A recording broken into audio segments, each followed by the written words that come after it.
Hello viewers, আসসালামু আলাইকুম। সবাইকে স্বাগত জানাচ্ছি আমাদের আজকে প্রোগ্রামে। তো বন্ধুরা, আজকে আমরা চতুর্থ শ্রেণীর গণিত 55তম ভিডিও টিউটোরিয়ালে হাজির হয়েছি। তো বন্ধুরা, আমাদের আগের ভিডিওগুলো দেখতে চাইলে উপরে কর্নারে লেখা আছে আই বাটন, চাইলে সেই আই বাটনে চাপ দিয়ে আমাদের আগের ভিডিওগুলো দেখে আসতে পারেন। তো যাই হোক বন্ধুরা, আমরা চলে যাচ্ছি আজকে যে অধ্যায়ে কথা বলবো সেটা হচ্ছে 12 অধ্যায় এবং উপাত্ত সংগ্রহ এবং বিন্যস্তকরণ। এটা হচ্ছে চ্যাপ্টারের নাম। এখন প্রথম যেটা প্রশ্ন সেটা হচ্ছে উপাত্ত কি জিনিস। তো বন্ধুরা লক্ষ্য করো, এখানে কতগুলো যানবাহন আছে। তো এখন এখানে কতগুলো যানবাহন সেটা আমাদের বের করতে হবে। এই যে যানবাহনের সংখ্যা, এটা একটা উপাত্ত বা তথ্য। তো এখন এইখানে আমরা এই সংখ্যাগুলো কিভাবে বের করতে পারি। যদি আমাদের শুধু এভাবে বলে যে কতগুলো যানবাহন আছে বের করো, তাহলে আমরা এটা লিখতে পারি, এইটা হচ্ছে একটা, তারপর হচ্ছে কি দুইটা, এভাবে দাগ কাটতে পারি। তারপরে এখানে হচ্ছে কয়টা, তিনটা, তো তারপর হচ্ছে চারটা, এভাবে আমরা দাগ কাটতে পারি। তো চারটা। এরপরে বন্ধুরা, এখন পাঁচটার জন্য আমরা যে কাজটুকু করব, এরকম দুইটা দাগ দিব, চারটা দাগ দিব এবং তারপরে এখান থেকে শুরু করে এইভাবে কেটে দিব। তার মানে এই এক দিয়ে বোঝাচ্ছে একটা, দুই দিয়ে বোঝাচ্ছে দুইটা, তিন দিয়ে বোঝাচ্ছে তিনটা, চারটা দাগ দিয়ে বোঝাচ্ছে চারটা, এবং চারটা দাগ এবং খাড়া একটা দাগ সেটা দিয়ে বোঝাচ্ছে, খাড়া বলতে কোনাকুনি যে দাগটা, এটা দিয়ে বোঝাচ্ছে পাঁচটা। তো এখন এই যে চিহ্নগুলো, এগুলাকে বলা হয় টালি চিহ্ন। তো বন্ধুরা, আরেকবার একটু বলছি, উপাত্ত কি জিনিস। উপাত্ত হচ্ছে যে কতগুলো যে সংখ্যা, এগুলো গণনা করে যে সংখ্যাগুলো পেলাম, সেই সংখ্যাগুলাই এক একটা উপাত্ত। তো বন্ধুরা, এখন উপাত্ত বা তথ্য, এটা একটা তথ্য হতে পারে বা একটা উপাত্ত হতে পারে। তো বন্ধুরা, এটা একটা উপাত্ত বলতে এটা হতে পারে, যেমন এই একটা, এই এক, এটা একটা উপাত্ত, দুই, এটা আরেকটা উপাত্ত। তাহলে এখানে মোট যতগুলো উপাত্ত আছে বা সংখ্যা আছে, সবগুলো সংখ্যা নিয়ে হচ্ছে একটা তথ্য। তার মানে আমরা যেটা বলা যায় যে তথ্য উপাত্ত, আমাদের এই অধ্যায়ের বিষয়গুলো হচ্ছে তথ্য উপাত্ত সংক্রান্ত বিষয়। তার মানে এখানে এই যে যতগুলো বা যানবাহন আছে, সবগুলোকে মিলিয়ে হচ্ছে একটা উপাত্ত বা একটা তথ্য। আলাদাভাবে হচ্ছে এটাকে যখন এক লিখলাম, এই এক হচ্ছে একটা উপাত্ত, এই যখন দুই লিখলাম, দুই হচ্ছে আরেকটা উপাত্ত, এবং এই এক আর এই দুই, এই দুইটা, তার মানে এখানে এই যে দুই, এটাও একটা উপাত্ত। তাহলে এই সবগুলো মিলে হচ্ছে আবার একটা তথ্য। তার মানে একটা তথ্যের ভিতরে অনেকগুলো উপাত্ত থাকতে পারে, বিষয়টা অনেকটা এরকম। তো যাই হোক বন্ধুরা, আমরা কথা না বেশি বলে আমরা আসল কথাটায় চলে যাই। সেটা হচ্ছে আমরা এখান থেকে জানতে চাচ্ছি টালি চিহ্ন। তাহলে টালি কি? আমরা টালি চিহ্নটাকে এই যে এই একটা দাগ দিয়ে একটা বোঝানো হচ্ছে, দুইটা দাগ দিয়ে দুইটা বোঝানো হচ্ছে, তিনটা দাগ দিয়ে তিনটা বোঝানো হচ্ছে, চারটা দাগ দিয়ে চারটা বোঝানো হচ্ছে, এবং চারটা দাগ দিয়ে এইভাবে একটা দাগ দিয়ে সেটাকে বোঝাচ্ছে 5 নাম্বার। এবং পরবর্তীতে যখন 6টা বোঝানো যাবে, তখন আমরা আগের মতো চারটা বুঝিয়ে নেব। এটা হচ্ছে 5টা, চারটা দাগ, তারপর একটা খারাপ মানে কোনাকুনি দাগ দিলাম, তাহলে এটা হচ্ছে 5টা, তারপর এখানে হচ্ছে 6টা, তারপর যদি বুঝাই আবার 7টা, তারপর 8টা, তারপর হচ্ছে 9টা, এই হচ্ছে 10টা। তো বন্ধুরা, আশা করতেছি যে বুঝতে পারতেছো। আসলে কোনাকুনি আমার যে দাগটা তো হয়নি, তোমরা এখান থেকে শুরু করে একদম এই কর্নারে পর্যন্ত দিয়ে দিবে। আমারটা কিন্তু তারপরেও হয়নি। তাহলে কিভাবে করবে আমি আরেকবার একটু দেখাচ্ছি। এই দাগগুলো, যদিও আমার দাগগুলো কিন্তু সোজা হচ্ছে না, তোমরা কি করবে, একদম সমান সমান, অর্থাৎ সোজা দাগ দিবে, লাইনগুলো সোজা হবে এবং সমান দূরত্বে হবে, অর্থাৎ উপরের যে লাইনগুলো আছে যে বরাবর হবে এবং নিচে একই বরাবরে চলে আসবে, এবং এভাবে আমরা কেটে দিব। তাহলে এইটা বোঝাচ্ছে হচ্ছে এইটা না, এইটা তো হচ্ছে আমাদের 5টা চলে গেল, আমাদের কি করতে হবে, 4টা, তারপর একটা দাগ দিব। তো বন্ধুরা, আশা করতেছি যে বুঝতে পারতেছো। তো তারপরে এই যে চিহ্ন যেগুলো আছে, এগুলোকে বলা হয় টালি চিহ্ন। তাহলে আমরা এখান থেকে জেনে ফেললাম টালি চিহ্নটা। তো এইখানে এখন আমরা একটু লক্ষ্য করি, এইখানে আমাদের একটা ছক দেওয়া আছে। এই ছকে যানবাহন আছে, যেমন বাইসাইকেল কয়টা আছে, বাইসাইকেল 3টা ছিল, সেই জন্য আমাদের মার্ক করেছে 3টা। এখন আমরা একটু মিলিয়ে দেখি যে আসলে হয়েছে কিনা। এই যে লক্ষ্য করো, বাইসাইকেল কয়টা, বাইসাইকেল কিন্তু এই একটা, দুইটা এবং এই একটা, তার মানে বাইসাইকেল হচ্ছে 3টা। এখন বন্ধুরা লক্ষ্য করো, আমাদের এখান থেকে যদি খুঁজে বের করতে বলে মোটরসাইকেল কয়টা, মোটরসাইকেল একটা, এই হচ্ছে একটা, দুইটা, তারপর এই হচ্ছে একটা, 3টা, তারপর এই হচ্ছে একটা, 4টা, তারপর এই হচ্ছে একটা, তার মানে এটা হচ্ছে 5 নাম্বারটা, তারপরে এই হচ্ছে একটা, 6টা। তার মানে এখানে আমরা এইভাবে মার্ক করে, অর্থাৎ এখানে কিন্তু কয়টা হয়ে গেল, একটা বেশি হয়ে গেছে, এটাতে আমরা মুছে দিব।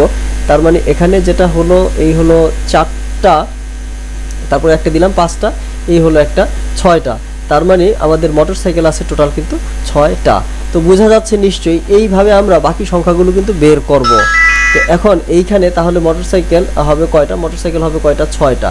তাহলে এইখানে আমরা ঠিক আগে যেভাবে দেখালাম ঠিক সেইভাবে এখানে 6টা হবে, 1টা 2টা 3টা 4টা এভাবে দাগ হবে। এই হচ্ছে 5 নাম্বার আর এই হচ্ছে 6। তার মানে আমরা মোটরসাইকেলের জন্য এই দাগগুলো দিব। তারপর এখন কার কয়টা আছে আমরা সেটা একটু যদি বের করি, তাহলে কার কয়টা আছে সেটা আমরা একটু বের করে আবার উপর থেকে চলে আসতে হবে।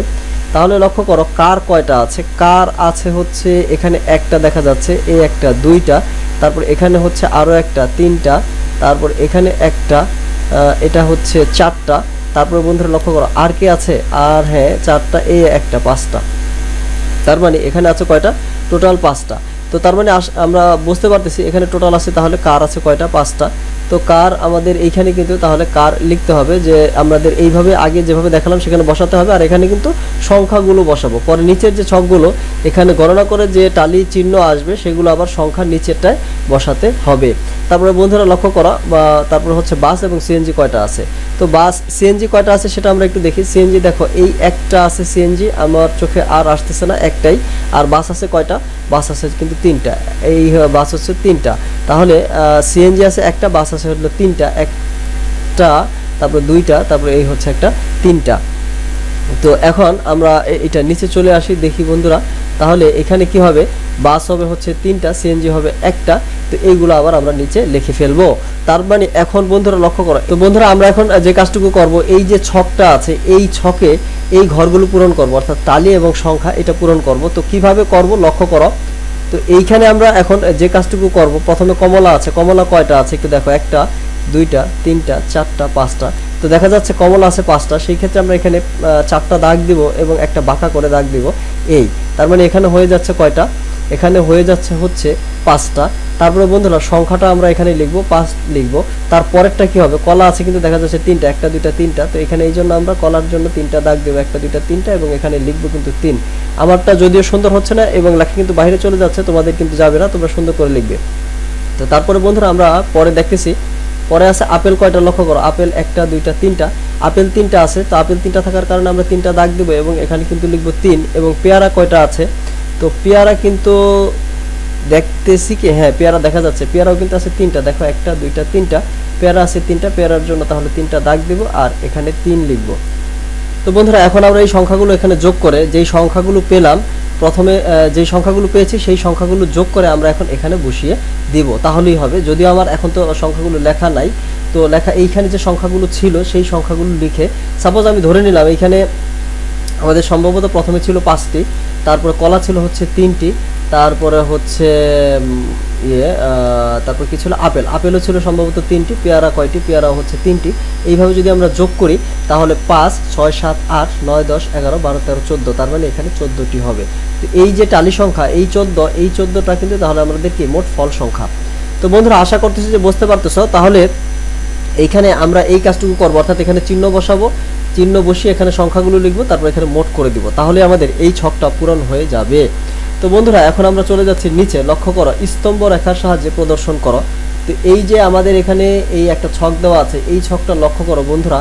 তাহলে স্তম্ভ রেখা কোনগুলো, আমরা স্তম্ভ রেখা এই যে এক একটা, এটা একটা স্তম্ভ, এটা একটা স্তম্ভ, এটা একটা স্তম্ভ, এটা একটা স্তম্ভ, এগুলাকে বলা হয় স্তম্ভ রেখা। স্তম্ভ রেখায় তোমরা তো ক্রিকেট খেলা দেখেছ, তো ক্রিকেট খেলায় যেরকম রানের ওভার প্রতি রানের যে একটা ডায়াগ্রাম দেখায় বা চিত্র দেখায় বা লেখচিত্র দেখায়, সেটাই কিন্তু এই মানে সেটা অনেকটা এরকম। তো আমরা সেই রকম চিত্রই এখানে দেখানোর চেষ্টা করতেছি। বন্ধুরা লক্ষ্য করো, রবিবারে কতজন শিক্ষার্থী অনুপস্থিত, 6 জন শিক্ষার্থী অনুপস্থিত, সোমবারে 4 জন শিক্ষার্থী অনুপস্থিত, মঙ্গলবারে 2 জন। তো এইভাবে একটা ছক দেওয়া আছে। তো এই ছকটাকে আমরা স্তম্ভ রেখায় দেখাবো। তো স্তম্ভ রেখা একটা ছক, সেই ছকে আমরা দেখাবো। তাহলে কিভাবে দেখানো যেতে পারে, তো বন্ধুরা আমরা এটা করার জন্য যে কাজটুকু করব, এখান থেকে সোজা একটা স্কেল দিয়ে দাগ দিব, আবার উপর থেকে সোজা এই বরাবর একটা স্কেল দিয়ে দাগ দিব। আমি যদিও ফ্রি হ্যান্ডে এঁকেছি, তোমরা তো স্কেল দিয়ে আঁকবে। তারপরে যে কাজটুকু করব বন্ধুরা লক্ষ্য করো, সমান দূরত্বে এই রেখাগুলো, অর্থাৎ এগুলা হচ্ছে, এটা হচ্ছে উলম্ব রেখা, সমান দূরত্ব, অর্থাৎ এখান থেকে এই পর্যন্ত যতটুকু দূরত্ব ঠিক তদ্রূপ দূরত্ব আবার এখান থেকে এইভাবে আমরা কতগুলো খাড়া রেখা টেনে যাব। এবং এই রেখাগুলো, এই যে এখানে প্রথমে যে রেখাটা আছে এতটুকু রেখা, ঠিক এভাবে যেভাবে ছকটা দেওয়া আছে এইভাবে আমরা রেখাগুলো টানবো। এইগুলা এই খাড়া রেখা, এগুলাকে বলা হয় উলম্ব রেখা। আর এই যে রেখাটা এটা হচ্ছে আনুভূমিক রেখা। তো আনুভূমিক রেখা এরকম সমান দূরত্বে কিছু আমরা আনুভূমিক রেখা আঁকবো এবং কিছু উলম্ব রেখা আঁকবো। তো উলম্ব রেখা কতগুলা হবে বন্ধুরা লক্ষ্য করো, উলম্ব রেখার যে সংখ্যাটা হবে সেটা হচ্ছে যে এখানে আমাদের যতগুলো আছে দেখো, রবি, সোম, মঙ্গল, বুধ, বৃহস্পতি, এখানে আছে কয়টা, একটা, দুইটা, তিনটা, চারটা, পাঁচটা। এখানে যেহেতু পাঁচটা আছে তার মানে আমরা এরকম উলম্ব রেখা 10টা আঁকবো, তাহলে আমাদের হয়ে যাবে। তো উলম্ব রেখা কতগুলো আঁকবো আবার একটু বলে নেই। এখানে যেহেতু আমরা পেলাম রবি, সোম, মঙ্গল, বুধ, বৃহস্পতি, এইভাবে কিন্তু 5টা আছে। এই 5টার জন্য আমরা উলম্ব রেখা এঁকেছি 10টা। লক্ষ্য করো, একটা, দুইটা, তিনটা, চারটা, পাঁচটা, ছয়টা, সাতটা, আটটা, নয়টা, 10টা, এইভাবে কিন্তু 10টা উলম্ব রেখা এঁকেছি। আর এটা তো কিন্তু আউটলাইন, এই বাহিরের যেটা আছে সেটা হচ্ছে আউটলাইন। তো আশা করতেছি যে বন্ধুরা বুঝতে পারতেছ। তো এরপরে এখন যে কাজটুকু করা হয়েছে, এইভাবে আমরা তো বলেছি এই যে রেখাটা আঁকলাম এটা কিন্তু আনুভূমিক। তো সমান দূরত্বে এরকম কিছু আনুভূমিক রেখা আঁকবো। তো আনুভূমিক রেখাটা কতগুলো হবে সেটা লক্ষ্য করো। এখানে সর্বোচ্চ সংখ্যা কত আছে দেখো, সর্বোচ্চ সংখ্যা এই সংখ্যাগুলোর ভিতরে সর্বোচ্চ সংখ্যা আছে হচ্ছে 8। তো আমরা এই জন্য 8-এর থেকে 2 ঘর বাড়িয়ে 10 পর্যন্ত আনুভূমিক রেখা আঁকবো, 10টি আনুভূমিক রেখা আঁকবো। লক্ষ্য করো, এই হচ্ছে একটা আনুভূমিক, 2টা আনুভূমিক, 3টা আনুভূমিক, তারপর এই হচ্ছে 4টা, এই হচ্ছে 5টা, 6টা, 7টা, 8টা, 9টা এবং 10টা, এই হচ্ছে 10টা আনুভূমিক রেখা।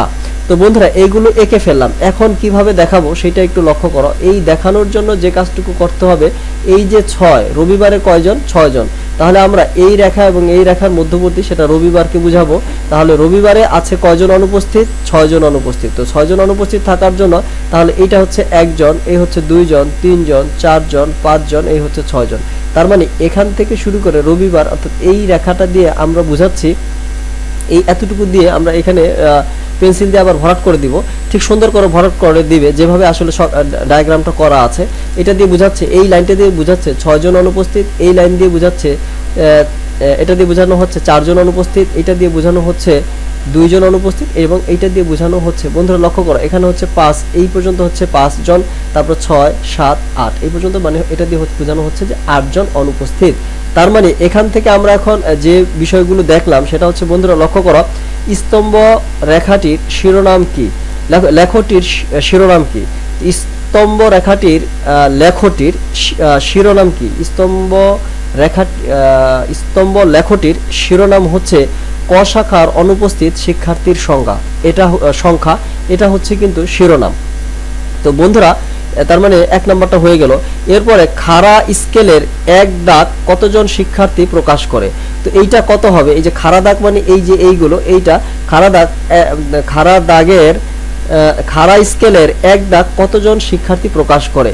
তাহলে এই যে 1 দাগ, এই 1 দাগ প্রকাশ করে একজন শিক্ষার্থী, 2 দাগ 2 জন, 3 দাগ 3 জন, 4 দাগ 4 জন, 5 দাগ 5 জন। তার মানে খাড়া স্কেলের 1 দাগ কতজন শিক্ষার্থী প্রকাশ করে, একজন শিক্ষার্থী প্রকাশ করে। আচ্ছা, তারপর হচ্ছে কোন দিন সবচেয়ে বেশি শিক্ষার্থী অনুপস্থিত ছিল। এটা কিন্তু এখান থেকে দেখা যায় বন্ধুরা, বৃহস্পতিবার সবচেয়ে বেশি অনুপস্থিত ছিল। কিভাবে বৃহস্পতিবার, কারণ দেখো এইটা কিন্তু এই পর্যন্ত এসে থেমে গেছে, এইটা আরো নিচে, এইটা আরো নিচে এবং এইটাই কিন্তু সবচেয়ে উপরে। তার মানে এইটা হচ্ছে এই পর্যন্ত হচ্ছে 5, এখানে হচ্ছে 6, তারপরে হচ্ছে এখানে হচ্ছে 7 আর এখানে হচ্ছে 8। অর্থাৎ তাহলে কোন দিন অনুপস্থিত সবচেয়ে বেশি হচ্ছে বৃহস্পতিবার। তারপরে বন্ধুরা কোন দিন সকল শিক্ষার্থী উপস্থিত ছিল। বন্ধুরা লক্ষ্য করে, এই যে বুধবার একটাও আসেনি, অর্থাৎ এটা কিন্তু অনুপস্থিতির সংখ্যা, অর্থাৎ একজনও কিন্তু অনুপস্থিত নাই। যদি একজন অনুপস্থিত থাকতো সেই ক্ষেত্রে কিন্তু এরকম একটা ছক হতো, স্তম্ভ হতো। এখন কিন্তু একজন অনুপস্থিত যদি থাকতো, কিন্তু আসলে তো একজন অনুপস্থিত নাই, এজন্য কিন্তু কোনো মার্ক করেনি। তো বন্ধুরা আশা করতেছি যে বুঝতে পারতেছো। তো আমাদের কিন্তু অলরেডি এটা হয়ে গেল। তো এর পরবর্তীতে বন্ধুরা আমরা এই চ্যাপ্টারের উপরে আরো একটা বা দুইটা ভিডিও হবে যাতে এই চ্যাপ্টারটি শেষ হয়ে যাবে। তো বন্ধুরা এতক্ষণ ধৈর্য ধারণ করে আমাদের সাথে যারা ভিডিওটি দেখতে, তোমাদের অসংখ্য অসংখ্য ধন্যবাদ জানাই এবং আমাদের আগামী ভিডিওগুলো দেখবে এই আশাবাদ ব্যক্ত করছে। আরেকটি বিষয় বন্ধুরা, যারা চ্যানেলটি এখনো সাবস্ক্রাইব করেনি, রিকোয়েস্ট করছি চ্যানেলটি সাবস্ক্রাইব করে অবশ্যই সাথে থাকবে। কারণ হচ্ছে কি, আমরা যেহেতু শিক্ষণীয় ভিডিও দিচ্ছি অতএব ক্ষতি হবার কোনো সম্ভাবনাই নেই। আর তোমরা যদি এই ভিডিওটির মাধ্যমে ন্যূনতম 1% উপকার পেয়েও থাকো তাহলে চ্যানেলটি সাবস্ক্রাইব করতে। তো বন্ধুরা কোথাও কোনো বাধা নেই। আর সাবস্ক্রাইব করতে যেহেতু কোনো পেমেন্ট লাগে না, টাকা পয়সা লাগে না, সেহেতু সাবস্ক্রাইব করলে বেনিফিটটা যেটা হবে, আমরা এই জাতীয় ভিডিওগুলো আরও বেশি বেশি তৈরি করব, যেটা তোমাদের জন্য হেল্পফুল হবে। সেই ক্ষেত্রে তোমাদের প্রয়োজনেই তোমরা সাবস্ক্রাইব করে রাখবে আর অবশ্যই বেল বাটনে চাপ দিয়ে রাখবে। সেই ক্ষেত্রে আমরা নতুন যখন ভিডিও আপলোড দেবো সঙ্গে সঙ্গে তার নোটিফিকেশন পেয়ে যাবে। তো যাই হোক বন্ধুরা, আর কথা বাড়াবো না, ভালো থাকবে এবং আমাদের আগামী ভিডিওগুলো নিয়মিত দেখবে, এই আশাবাদ ব্যক্ত করছি। আরেকটি বিষয় বন্ধুরা, এই চ্যাপ্টারটির পরে কোন চ্যাপ্টারটি দিয়ে শুরু করলে ভালো হয় আমাদেরকে অবশ্যই কমেন্ট লিখে জানাবে। তো তাহলে আমরা সেইভাবে ব্যবস্থা করব। ভালো থাকবে বন্ধুরা, খোদা হাফেজ, আসসালামু আলাইকুম ওয়া রাহমাতুল্লাহি ওয়া বারাকাতুহু।